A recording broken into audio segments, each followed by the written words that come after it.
श्रीमद्भागवत महापुराण की, श्री दादा गुरु की।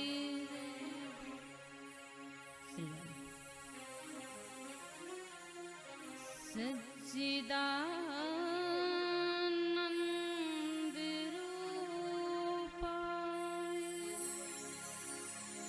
विशुद्धपत्यादि हेतवे तापत्रय विनाशाय श्री कृष्णाय वयं नमः। बंसी विभूषित करनवनीरदाभ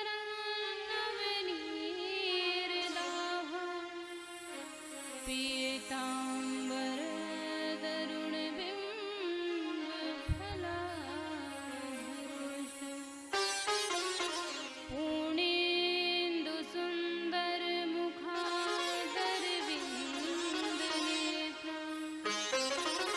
कृष्णात् किमपि तत्त्वमहं न जाने। ध्येयं सदा परिभवग्नमवेष्टदोहं तीर्थास्पदं सुविरञ्चिनुतं शरण्यं भृत्यातिहार प्रणतपाल भवाब्धिपोतं वन्दे महापुरुष ते चरणारविन्दम्। नारायणं नमस्कृत्य नरं चैव नरोत्तमं देवीं सरस्वतीं व्यासं ततो जयमुदीरये। जय जय श्री राधारमण, जय जय नवल किशोर, जय गोपी चित चोर प्रभु, जय जय माखन चोर। जय जय मैया कालिके, जय गजवदन गणेश, जय जय माता शारदा, जय जय भारत देश। बोलिए श्री वाक बिहारी लाल की जय, श्रीमद्भागवत महापुराण की जय, श्री हनुमान जी महाराज की जय, सब संतों की जय, सब भक्तों की जय हो। जय जय श्री राधे।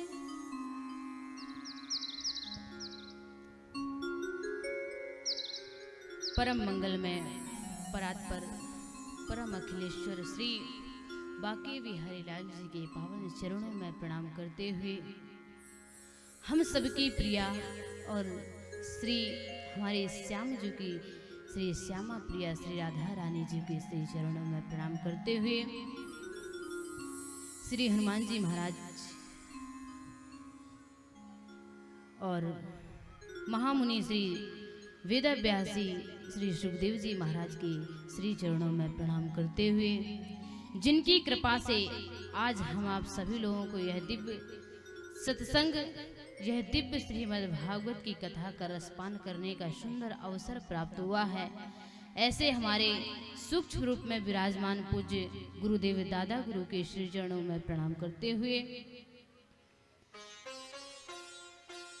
भगवान की वांगमयी प्रति स्वरूपा श्रीमद् भागवत महापुराण साप्ताहिक ज्ञान यज्ञ में विराजमान सभी संत जन, विप्रजन, सभी सत्संग अनुरागी बंधुओं एवं भक्तिमती माताएं, छोटे छोटे बाल गोपाल सभी के प्रति यह भाव रखते हुए सिए राम में सब जग जाने, करूं प्रणाम जोर जुग पाने। इसी भाव के साथ हम आप सभी लोग भगवान नाम संकीर्तन गाएंगे और इसके तत्पश्चात श्रीमद् भागवत कथा की गंगा में अवगाहन लगा के गोते लगाते हुए अपने इस मानव जीवन को सफल बनाने का प्रयास करेंगे। तो सभी लोग करतल ध्वनि के साथ मेरे साथ दिव्य संकीर्तन गाएंगे। ध्यान रखना, बिहारी जी की भक्ति में लीन होकर, दीन होकर और आधीन होकर बड़ी मस्ती के साथ झूम करके गाना है संकीर्तन। राधे राधे जपा करो, कृष्ण नाम रस पिया करो।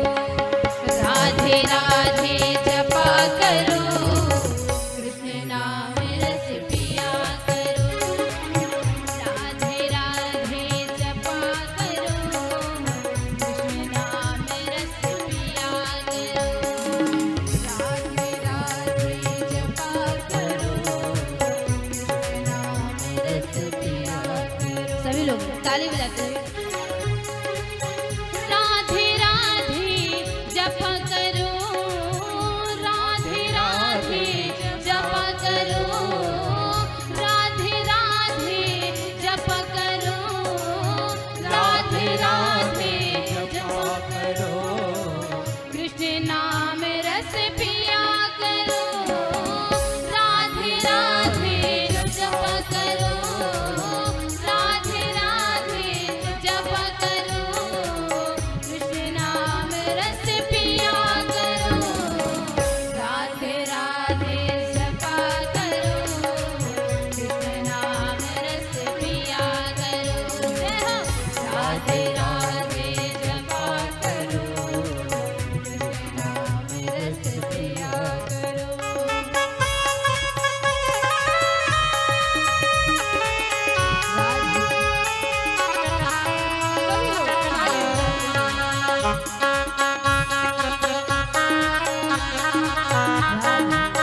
बड़ा ही दिव्य भगवान नाम संकीर्तन हम आप सभी लोगों ने किया।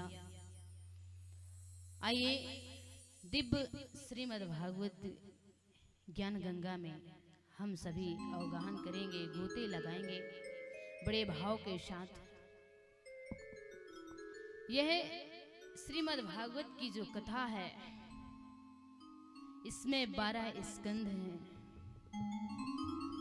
335 अध्याय और 18,000 श्लोक हैं। यह सुखदेव जी महाराज राजा परीक्षित को श्रवण कराते हैं। गंगा माँ की पावन गोद पर बैठ करके, और यहाँ श्री सूत जी महाराज नैमिषारण्य की पावन भूमि पर बैठ करके दिव्य आसन ग्रहण करके और सौनकादिक ऋषियों को श्रवण करा रहे हैं। यह जो श्रीमद् भागवत की दिव्य कथा है, यह ज्ञान गंगा इसे कहा गया। और ध्यान रखना कि जो ज्ञान की बातें होती हैं थोड़ी सी शुष्क होती है, सूखी होती है, ज्यादातर जल्दी लोगों को समझ में नहीं आती है। सही बात है। अगर ज्ञान की बात कोई कहे तो अरे महाराज साहब क्या कह रहे हैं, हमारे तो कुछ पल्ले ही नहीं पड़ता। तो ज्ञान की बातें ज्यादातर ऐसे ही होती है। तो करें क्या? तो संत महात्माओं ने कहा भैया एक काम करो, जैसे पहले जब कोई बीमार होता था, तो आजकल तो आयुर्वेद जो है सरकारी दवाइयाँ चल गई हैं, लेकिन पहले जब कोई बीमार होता था, कोई रोगी होता था, तो उसको वैद्य जो है चूर्ण देते थे ना, चूर्ण औषधि देते थे। लेकिन वह औषधि जो है बहुत कड़वी रहती थी, जल्दी गले से उतरती नहीं थी। तो किसी ने कहा महाराज आपने ऐसा चूर्ण दिया है, ऐसे औषधि दी है कि वो तो गले से नीचे जा ही नहीं रही है। बताइए, एक तो वैसे रोगी है, ऊपर से कड़वी दवा पीना संभव है, कड़वी औषधि खाना संभव नहीं है। तो बताइए क्या करें? तो वैद्य जी ने कहा एक काम करो, इसको शहद के साथ मिला करके और खा जाओ, तो गले भी हो जाए, उतर जाएगी और नुकसान भी नहीं करेगा, फायदा ही करेगा शहद। तो ऐसे ही जो श्रीमद् भागवत की कथा है, यह ज्ञान है, ये औषधि की तरह है, शुष्क है, सूखी। ज्ञान की बातें जो होती है सूखी होती है। तो संत महात्माओं ने कहा भैया चलो ठीक है। पहले के संत जो हैं, ऐसी कोई सुविधा नहीं होती थी कथा सुनने की। किसी भी बट वृक्ष के नीचे, पीपल के वृक्ष के नीचे बैठ जाएं, दिव्य सत्संग चलता रहता था हजारों वर्षों तक, और बड़े ध्यान से सभी सुनते थे। आजकल तो थोड़ी सी ज्ञान की बात करूं और संगीत ना रहे तो बोलेंगे कुछ तो जमुहाई लेते रहते हैं, कुछ तो सो ही जाते हैं, होता है ना। तो इसी बात को ध्यान में रखते हुए संत महात्माओं ने कहा चलो ठीक है, ज्ञान की बातें कहाँ तक समझोगे, समझ में जल्दी नहीं आती है, तो संगीत रूपी जो शहद है उसको लेकर के और मस्ती में झूम करके इसको का जो है रसपान करते जाएं, तो यह गले भी उतरता है, पल्ले भी पड़ेगा, समझ में भी आएगा संगीत के माध्यम से। और जल्दी जब समझ में आएगा तो हम भक्ति में ओतप्रोत हो जाएंगे, हमारे अंदर भक्ति भाव जो है जल्दी उत्पन्न हो जाएगा। तो ऐसी दिव्य ज्ञान गंगा हम आप सभी के लिए बह रही है। जिसको इसमें गोते लगाना है तो बड़े भाव के साथ मस्ती में झूम करके लगा सकते हैं। नैमिषारण्य की पावन भूमि पर श्री सूत जी महाराज जी विराजमान हैं। और कल हम आप लोगों ने श्रवण किया था कि सौनकादिक ऋषियों ने उनका पूजन किया, बड़ा सुंदर दिव्य आसन पर बैठाया और प्रश्न करने लगे महाराज आप हमें ऐसी दिव्य कथा सुनाइए, समस्त शास्त्रों का सार सुनाइए जो कर्णप्रिय हो, जिससे हमारे इस विवेक का उदय हो सके, जिससे भक्ति और ज्ञान वैराग्य की जल्दी से प्राप्ति हो। तो सूत जी महाराज ने कहा हे शौनकादिक ऋषियों, तुमने बहुत अच्छा जो है कुशल प्रश्न किया है। और क्यों? क्योंकि ये भगवान की कथा का रसपान करने में बड़े कुशल हैं। नैमिषी सूत मासी नाभिवाद्य महामतिं कथायमृतरसास्वाद कुशलः शौनको अब्रवीत्। कुशला सौन को अब्रवीत, बड़े कुशल हैं, बड़े प्रवीण हैं, इसलिए ऐसा प्रश्न किया। सूत जी कहते हैं, सौनकादिक ऋषियों, जिस तरह तुमने मेरे से प्रश्न किया है, ठीक इसी तरह का प्रश्न गंगा तट पर विराजमान श्री सुखदेव जी महाराज से राजा परीक्षित ने किया था। और जब राजा परीक्षित को यह दिव्य श्रीमद् भागवत की कथा का रसपान कराया श्री सुखदेव जी महाराज ने, तो वो कर्म बंधन से मुक्त हो गए, अर्थात जन्म मरण के चक्कर से हमेशा हमेशा के लिए छूट गए। जब यह बात ब्रह्मा जी को पता चली तो उन्हें बड़ा आश्चर्य हुआ, ये कैसे संभव है। तो उन्होंने जाकर के अपने शत्रुलोक में एक तराजू लिया, तराजू के एक पलड़े पर सभी धर्म शास्त्रों को रखा और दूसरे पलड़े पर श्रीमद् भागवत को रखा। और जैसे तराजू को उठाया तो श्रीमद् भागवत का जो पलड़ा था वह भारी रहा। तो ब्रह्मा जी को भी समझ में आया कि यह साक्षात भगवान का विग्रह स्वरूप है, यह भगवान का ही स्वरूप है। और श्रीमद् भागवत को ब्रह्मा जी ने भी नमन किया। सूत जी कहते हैं, सौनकादिक ऋषियों, ऐसा इस गंगा में जो है एक बार सौनकादिक ऋषियों ने भी नारद जी को इसमें अवगाहन करवाया था। नारद जी को भी यह दिव्य श्रीमद् भागवत की कथा का रसपान कराया था। जैसे सूत जी महाराज ने इतना कहा तो सौनकादिक ऋषि सुखदेव जी महाराज कहते हैं, परीक्षित, इस तरह का जब सूत जी महाराज कहते हैं तो सौनकादिक ऋषि बड़े आश्चर्यचकित हो गए। बोले, महाराज, नारद जी ने यह कथा कैसे श्रवण कर ली? क्योंकि नारद जी एक घड़ी से ज्यादा, एक पल से ज्यादा कहीं ठहरते नहीं, चलते फिरते वाले बाबा है वो, कभी इधर कभी उधर, भगवान की लीला पूर्ण करने के लिए कहीं कहीं भ्रमण करते रहते हैं। तो ये बताइए कि उनका समागम कहाँ हुआ सनकादिक ऋषियों से, कहाँ सत्संग हुआ, ये आप हमें बताइए।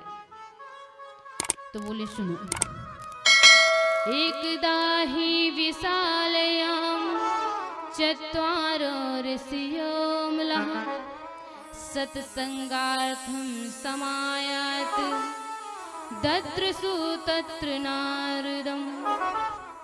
एक बार बद्रिका आश्रम में सनकादिक ऋषि जो है विचरण कर रहे थे। वहां अचानक उन्हें नारद जी का दर्शन हुआ। नारद जी को जैसे देखते हैं सनकादिक ऋषि तो बड़े प्रसन्न हो गए और कहते हैं, भैया, आज तो बड़ा दिव्य सत्संग चलेगा, आज तो भगवान की कथा का रसपान करने के लिए मिलेगा, क्योंकि आज नारद जैसे परम भक्त का दर्शन हो गया है।